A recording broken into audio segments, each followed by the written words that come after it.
I'll wait like maybe one more minute and then we'll just jump right in. Obviously, excuse me, people will, I'm sure, be coming in as they normally do.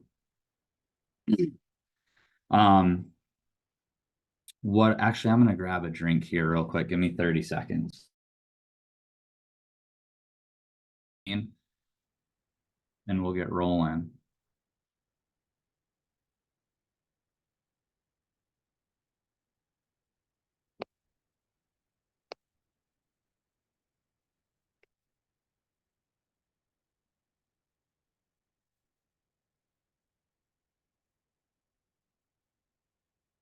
All right, can you guys see which screen do you see? Do you see the presentation style or do you see the like the presenter version? Nice seeing the presenter's version with the Okay, next slide stuff. let's do that. That'll actually be better for me. All right, cool. All right, awesome. Well, thank you guys for jumping on. Hopefully you're in the right place. We're going to be doing a housing market update here. As per usual, we jump into national first and then jump into the local Columbus housing market. So for those of you that may not know me, my name's Troy Marsh. I've been a licensed agent since 2004. Um, Founder of Marsh Home Group. I'm an investor. I own about 15 rental properties, most of them long-term holds, a couple Airbnbs. And then I actually just started doing some flipping. So we're getting ready to list our first flip here within the next week or two. So um, if you want to, I'm also a real estate coach. I do have a couple of coaching clients from across the country. And if you want to follow me on Instagram, Facebook, there are my handles. So market trends, kind of along the same lines. I always try to throw in some new spins. So I definitely have a couple new graphs and different things to talk about. But overall, in general, going to be a similar cadence to normal. So we'll talk about the national trends, which I think are important. Interest rates, which has really been leading the charge in terms of real estate with regards to the trends. And then just kind of how you guys could take that information and bring it into your businesses. So, and then lastly, we'll end just so anybody who's out of market here doesn't have to sit through it. We'll end with Central Ohio inventory and selling trends as well. So, all right, let's jump right into active listings. So this is where I would say we're seeing the largest change. Um, we also sometimes call this inventory, but these are the number of homes on the market that have not sold or gone into contract. And right now that's sitting about 30% over last year's trend line. So if we're looking at this graph, that's over the pink line. The brown line is this year. And that's significant because, one of the biggest issues that we've had in the market over the last few years has been supply. And at the end of the day, the reason why prices have gone up as much as they have is really a pretty simple concept of supply and demand, right? We had way more demand than we had supply, which led to increasing prices.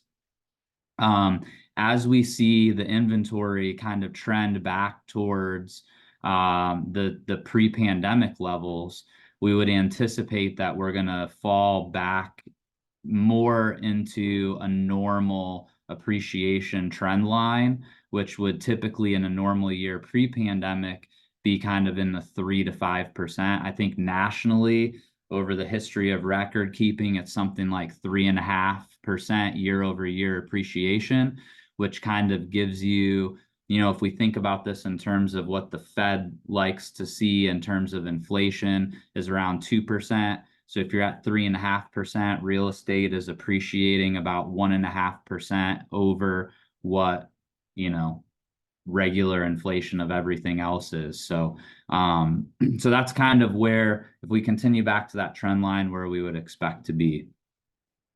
The new listings, obviously, so there's two things that can drive an increase in active inventory. One is new listings, which we see are up 12.2%.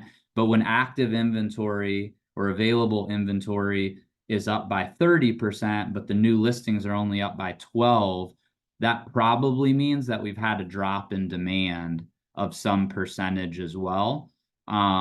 Because obviously if all of the new listings that were coming on would be, gobbled up from a consumption perspective, then we would expect inventory to kind of be exactly what it was last year. So hopefully that makes sense. So right now we're 12.2% over where we were last April. And again, just still below really all years except for last year. You can see that April of 2020 obviously was a huge dip. That was because we were in shutdown mode at that time. But I would say we kind of made up for that later in the year. So we still expect the number of new listings to be one of the lowest years on record this year, in spite of an increase from last year. Pending sales are up 6.3%. So again, when you have new listings up 12 and you have pending sales only up by 6, you would anticipate that you'd have a growth in inventory, which we see. So that shouldn't be a big surprise. Days on market, 1 day more than last April. Again, this is on a national level. 1 day is pretty much negligible from the perspective of being, significant really in any way. So we're continuing to have very low days on market compared to really all pre-pandemic years. You can see the pink line 23, the green line 21, and then the yellow line was 22. Excuse me, allergies getting to me here, so sorry guys. Median list price. Our median list price is actually exactly the same in April nationally as it was last April, which is pretty crazy. As you can see though, for the most part, the numbers have been kind of in line with where they were last year all year long. So what does that tell us? That tells us that most likely as we go later into the year, we're going to probably see year over year appreciation flatlining. Still, when we look at the sold data, we're still seeing an increase, but a lot of the experts are predicting that that increase is going to shrink in terms of the year over year numbers. And actually, they're predicting, many of them, which predictions are almost never right, but that will probably end the year close to zero in terms of overall appreciation. Now, I think that's going to be assuming that rates stay high. So we'll see what happens there. As you guys know who have been on here before, I love this slide because it just kind of puts into perspective where we are today versus where we were pre-pandemic. And although we've seen, especially when we look at inventory on a national basis, we've seen inventory increasing on a percentage basis. When we go back and compare April of this year to 2017 to 2019, you can see that we're still well below, even in like the hardest hit areas right now, which are the South and the West. We're still 25% below where we were on average from 2017 to 2019 during the same time period. So well below. And then you can see obviously median listing price is just still crazy high. So we really haven't given back much, if any, in terms of the price increases we saw during the pandemic. I think if we continue to see inventory grow, especially in the South, we could see some retreat in pricing. I would say a large percentage of that, and we're not going to jump into regional comparisons in a big way today in this, but I would say just from looking at other data, the Florida market is getting crushed right now. And so I would suspect that we're probably going to see some price softening in the Florida market. And maybe a couple of other markets in the South, but I think Florida in particular is really, really hurting the South's numbers. because Florida is just really in a bad way. I was watching a webinar last week and they went through, and it's like out of the top 10 biggest increases in inventory, I think Florida has 9 of the top 10 cities in the nation.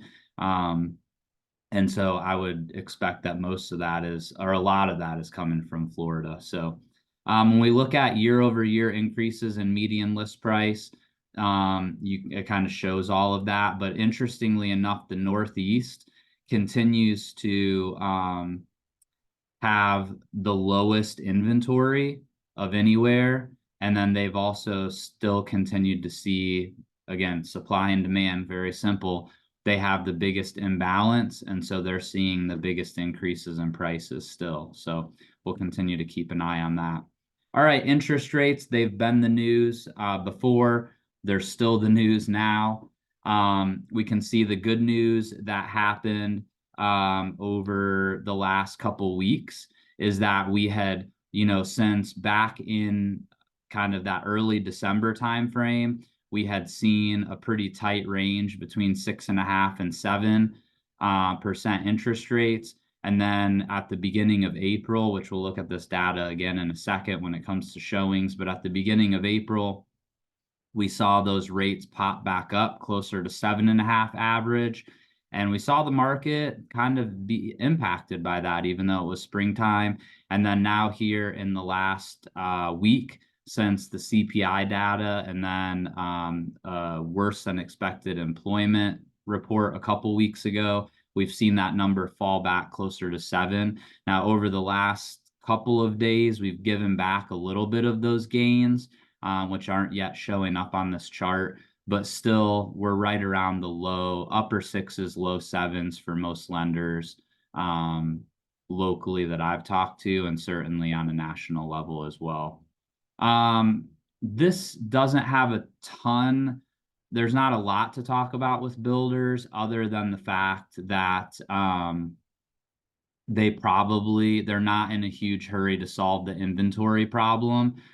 Because frankly, low inventory benefits them because when people don't have other stuff to buy and they have to go to the new construction, that's beneficial to the builders because it increases prices. So what we see is that permits have basically maybe they were a little bit lower than what they were expecting. So we're housing starts. And then housing completions were up a little bit, up 10% month over month. But obviously the completions are kind of a lagging indicator. So the long and short is that the builders, aren't in a hurry to solve the inventory problem because they benefit from it. So if we go to the next slide, you can kind of see what's happened with the builders over time. And again, this is from Mortgage News Daily, but you can see back in 2004 to 2006, I mean, the amount of houses, the number of houses that we were building was so much more than we have since then. And you can see this kind of hole that we've been in ever since the end of or since the start of the housing crash in 2008, that we've really never quite built ourselves out of. And so it's one of the main reasons why we're in the inventory crunch that we are. And I don't have the stat here, but there's a certain number of homes every year that get demolished or burned down or become uninhabitable. And so we have to build a certain amount to make up for those. And then we also have to build a certain amount to make up for population increases, right? Because historically, population has been rising. And so we have not been meeting that level for a while, which is why we're in the situation that we're in. And long story short, there's really nothing on the horizon. You can see we've been trending upward, but still nowhere close to making up for this gap. So, all right, so what's next for rates? So there, like I mentioned before, there was a worse than expected employment report a couple weeks ago, and then inflation data was a little bit lower than they were expecting last week. And so that's kind of pushed rates from that 7.5, where they had been for most of the last month, down closer to 7. But then, like I said, they've given back a little bit of that here in the last couple of days. Um, Basically, though, the Fed has said that as long as inflation, which is right around like 3.4% year over year, remains above 2%, they're gonna keep interest rates higher. So employment numbers, like I said, were a little bit below where they expected.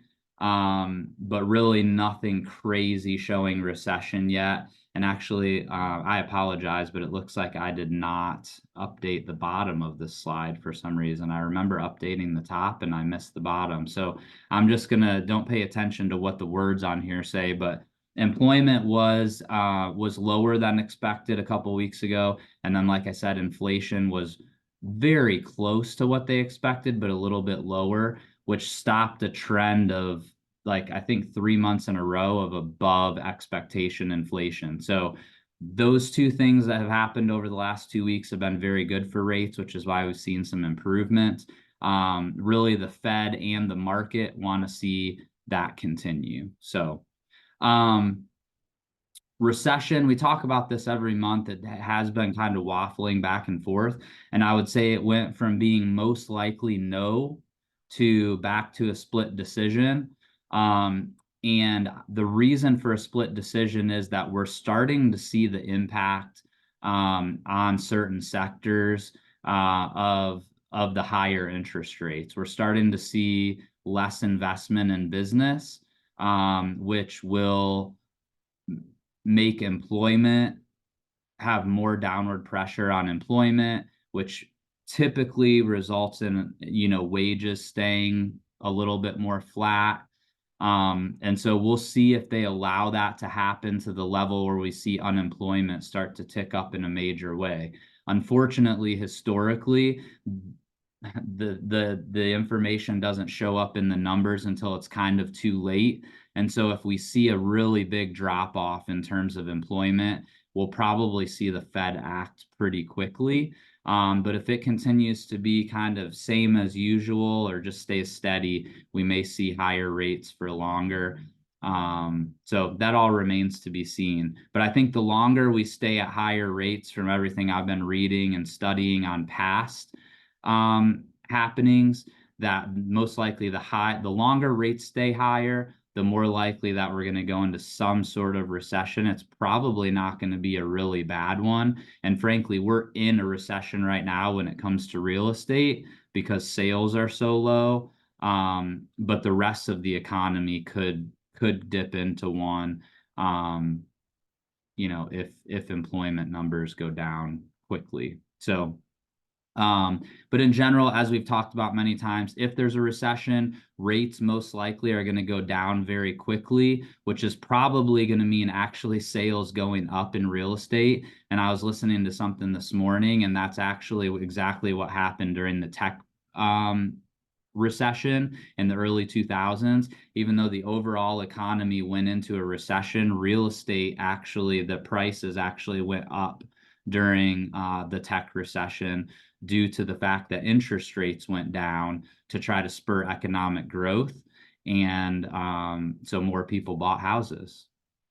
And then obviously the wild card with regards to this year, for those of you that haven't seen, at least on the surface, doesn't appear to be a wartime event, but a helicopter carrying the president of Iran and also the foreign minister crashed into the side of a mountain this morning.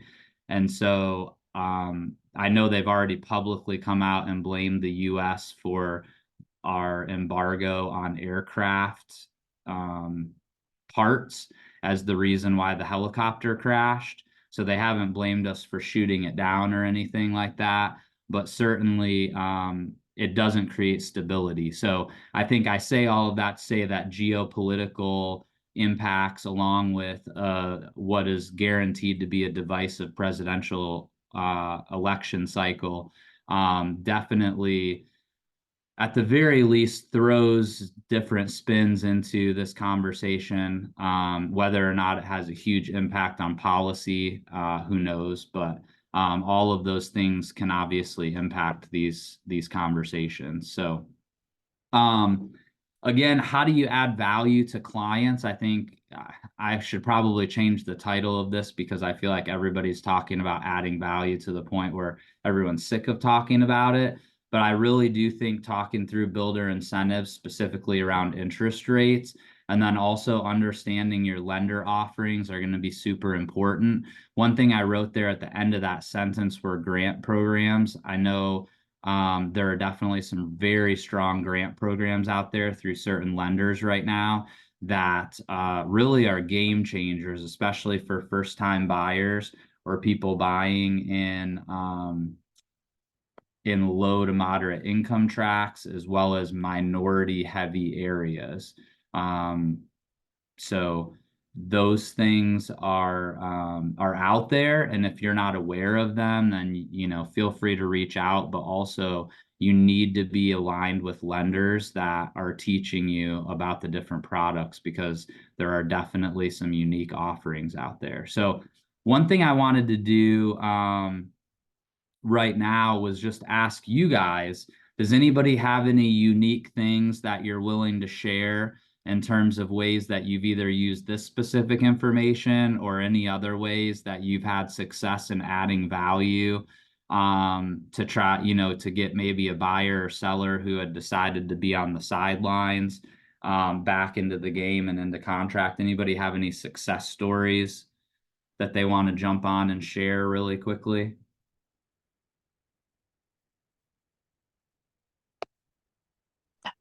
Hi, Troy. Hi. So, I mean, just knowing what's going on in the market has been super helpful. And I had a referral client for Florida who needed to decide when they were going to sell the house and in Ohio. And they said that they thought they were going to wait until the end of the month.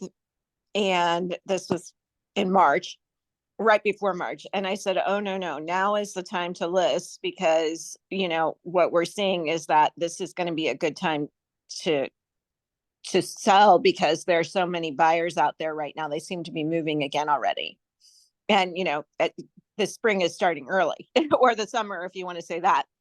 And they, told their agent, okay, we want to put it on now. We're ready. And they did. And it sold super quick for cash. And it was in the 400 range. And they were so happy. And they're like, we are so glad we didn't wait, because right now is a really great time to buy in Florida. I'm getting huge negotiations for clients in Florida because everything's negotiable. So, and Yeah. home warranties are back. Yeah, sellers are paying for home warranties. So, which you may not think is, some people like them, some people don't, but it is comforting for people. And I've had people use them. And America's Preferred Home Warranty went to bat for me, the regional manager, and got my clients $2,500 for their air conditioners that went out. So, they're back, and it's super helpful. So Yeah, that's awesome. Yeah, it really is a huge understanding the market and being able to give a reason for your advice instead of just saying trust me is super valuable. Anybody else have anything that's worked for them? Yes, Troy, this is Jenny. So as long as what the builder talks about with the rate incentives, I've really been able to, DR Horton has a lot of really affordable products, and they have such a relationship nationally that their interest rates have been as low as like 4.75, 5.25. And so when we're looking at clients in that sweet spot of 350, where everybody's competing, they have to pay more money, you can go look at a new build with them and get like $50,000 to $60,000 more in a house and get them a better rate and make it more affordable. I'm finding that with a lot of the realtors. So part of my buyer's consultation is really anybody at 350 or above, making sure that I go talk to the builders and look at that. And then also I partner a lot with Huntington, and they have a good home program, which you talked about grants. They offer grants and they have 3% down with no mortgage insurance. I have a client, I have a renter actually that's renting in one of our properties that's in a low to moderate census tract.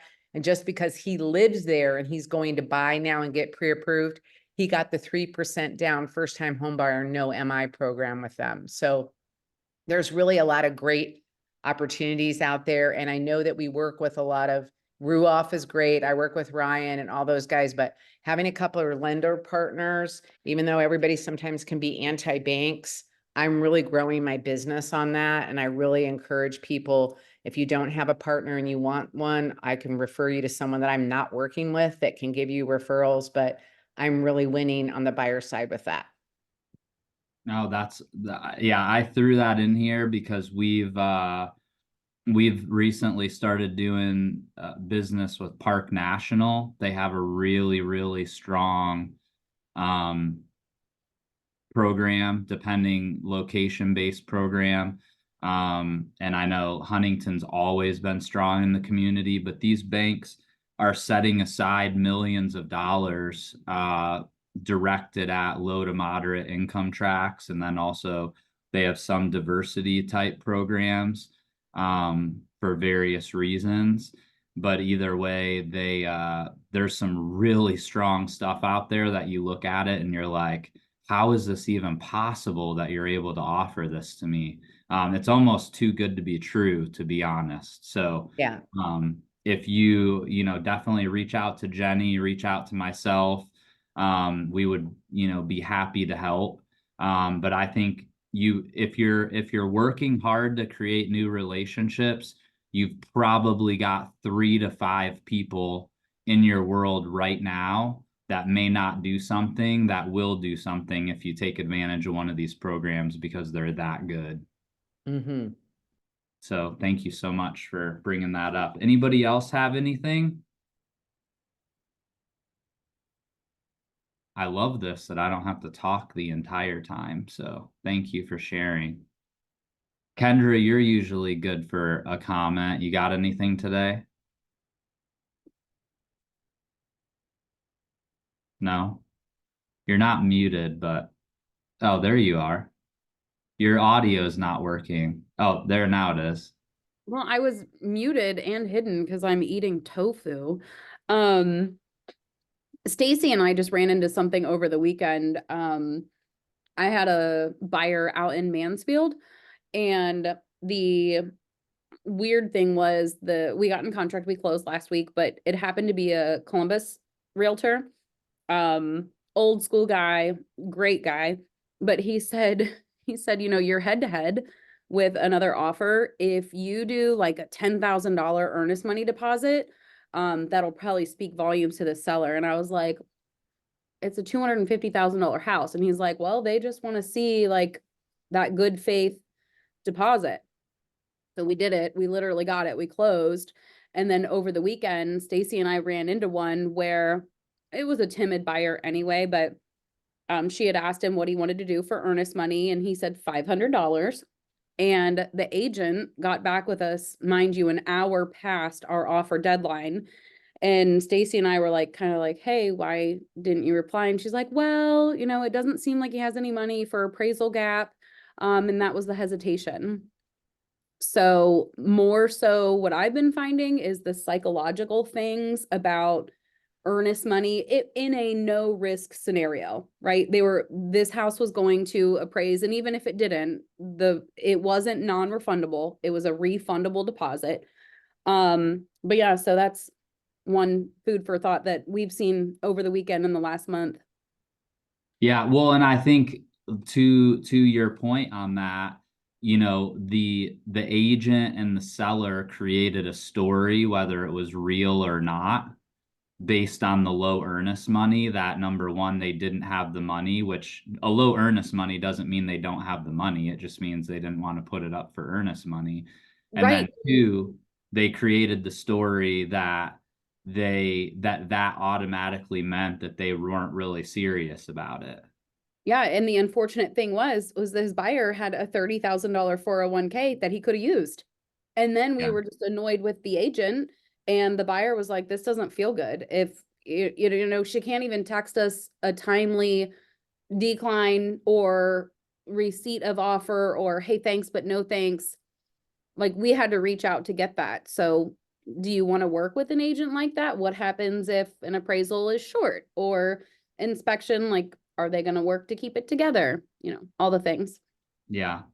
Yeah. So I would take away from that two things. One, that as the listing agent, you need to be communicating, because just because the buyer sent that offer doesn't mean that there's nothing on there that's negotiable. And then two, it is just overall communication, right? When we talk to each other, better things happen. Let's just put it that way. And there's not nearly enough communication. Another listing this weekend where an agent submitted no feedback. They never reached out, nothing, and then send over an offer at 10:30 at night and didn't even follow up until the next morning. Now, benefit to them, we hadn't gotten any other offers yet. But, you know, if I would have had an offer from somebody else that had a short deadline, I would not have thought that they had any interest. So for those of you listening, if you're working with a buyer who's interested in a house, the first thing you do when you leave should be to contact the agent and give positive feedback and ask them if they have offers and tell them to please let you know if they get one, just to make sure you don't end up losing a house because of no communication. And earnest money is definitely something with more. I don't think that I have slides in here on it, but I do. There are more and more contracts though that are falling out right now. And so sellers are definitely looking for, you know, buyers to show that they have skin in the game. So, all right, cool. Well, that was fun. Thank you guys. I'm going to jump into local market really quick. So this is at the end of April, number for sale up 20% locally, new listings up 16%. So remember when we looked at national, the new listings were only up 12%, but the inventory was up 30. So there was an 18% gap. Here in Columbus, the new listings there's only a 4% gap. And so this shows that the majority of the extra listings that are coming on are being absorbed into the market. So a little bit stronger here than on a national basis. From a resale perspective, again, this is through May 14th. But you can see that the number for sale May 14th to May 14th is up 33%. New listings are up 7%. So you do have to take these numbers with a grain of salt because it depends on what day you pull the numbers. So the inner month data is a little bit less valuable in my opinion. But yeah, that's where we're seeing that the new listings are a little bit off of or still higher, but not quite as high. At least mid-month here. So median list price, this is looking at the city of Columbus. This is moving from Trend Graphics was those previous charts. This is called Altos Research. This is a pretty cool site if you like data, and it's free. But you can see that median list price is definitely near record highs. We'll see typically this peaks in June. So we'll see if we get up to a record high. We saw a record high last year. Again, this is just in the city of Columbus. The free version doesn't have a whole metro. So again, this is excluding Dublin and UA and places like that. So you do have to take this somewhat with a grain of salt, but it does show trends in general. Inventory, when we look at the last 5 years, you can see just kind of the comparison from year over year. The circle and diamond are the same times in previous years. So the first week of May in the previous years. And what you can see is that typically inventory is at its lowest point right now. You can see almost every year it's been at the bottom of the curve. And so we would anticipate that from now on, inventory is going to start building all the way through fall time. which is right around that October, early November timeframe, where either the homes sell or the people that didn't sell take their house off the market. So we'll continue to see if that trend continues. And then this was the graph that I was talking about. The number of properties that have relisted is at its highest point since, or in the last 5 years. So the number of homes that are falling out of contract are higher than they've been over the last 5 years. So that's something to keep an eye on. And back to Kendra's point, higher earnest money, which for those of you that don't know, reread the contract. But if you're a buyer, there's almost no way that you can get the earnest money, that you won't get the earnest money back as long as you do what you're supposed to do as part of the contract. Meaning if it falls out, it's due to inspection or financing, and it's not just because you didn't change your mind. Now, there are different ways that you get it back, so make sure you read the contract and understand how that happens. And, you know, this is not broker advice, but just please read the contract, understand, make sure the buyer understands. But doing a higher earnest money deposit is absolutely a way to increase seller confidence. All right, we went over most of that stuff. The percentage of sales price to original list price did not quite make it back to 100% in April like we did last year. So we're at 99. And then average days on market is also a tad bit higher than last year. But overall, everything's pretty stable on a seasonal adjusting. We're seeing a little bit of some signs of a little bit softer market compared to last year, but why can I not talk? That would to be expected. Is that right? That is to be expected. Yeah, that is to be expected. Given the higher interest rates this year compared to last year in the spring. So all right, months of supply, we're back below 1 month of supply, which again, reminder, anything below 4 and even below 6 is considered to be a seller's market. So we're still in a pretty strong seller's market, and that's on the resale side. On the new construction side, it's a little bit more volatile, but basically we're still also well below what would be considered a balanced market in that world as well. Average sales price in the month of April. Whoops, actually, I don't think this slide got updated. So sorry, guys. I'll have that for you next month. Showings, we've got, so this is a comparison of showings versus interest rate. I would say so far, because of seasonality, I've come to the preliminary conclusion that comparing interest rate to showings is going to be really difficult to do because there are so many other variables involved. But I would say that, you know, when we saw interest rates bump up here, we saw showings start to trend downward. It'll be interesting to see now that interest rates have started trending downward if we see showings bump back up. But we'll see here over the next 2 or 3 weeks, and we'll have more on that next month. This one, though, is interesting, and this is a new one for those of you that were at the office meeting last week. You already saw this. But the interesting thing is it seems like there's a trend in terms of the number of showings, and it looks like the last 2 years, the peak in showings and the number of showings has been right at the beginning of March. Or I'm sorry, the end of March, beginning of April.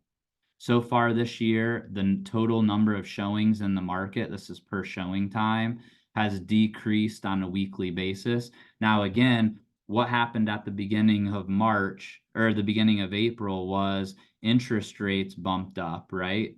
And so was the decline in showings due to interest rates bumping up, or is this a seasonal thing? Maybe we'll go back another year so we can compare and see. But this drastic jump here from the last week of March to the first week of April, it happened 1 week earlier last year, but then there was an immediate drop and then it slowly trended off.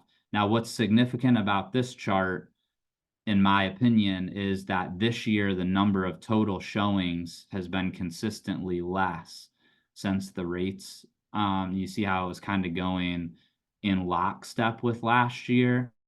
And then since the rates bumped up this spring, we've been consistently lower. So that means, in my opinion, pretty clearly shows that there's less demand in the market. And so we would anticipate that inventory is going up, and we may have seen the strongest market of the year already this year, from the perspective of the number of buyers in the market. So keep that in mind as you're talking to sellers, that so far over the last month, demand has been consistently dropping off in the market. So I would say if you have a seller who's thinking about selling, or who's going to put their house on the market for sure sometime in the next month, but is kind of being lazy about getting it ready, I would show them this chart and say, now's the time, because it could be worse a month from now. And then last but not least, market rents. So overall, rents are up month over month and year over year, just kind of on a consistent basis.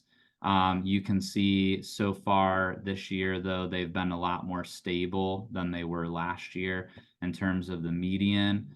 I would say the other thing is this is the number of people, or the number of properties that are available for rent in each category. So you can see like your 1,300 to 1,700 is the sweet spot here in Columbus.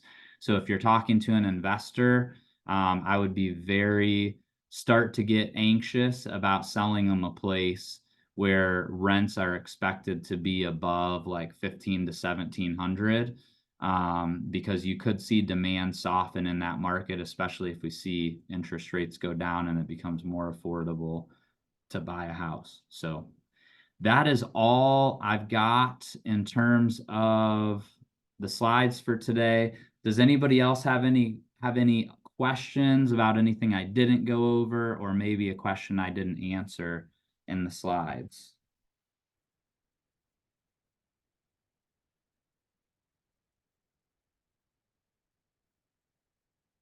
No?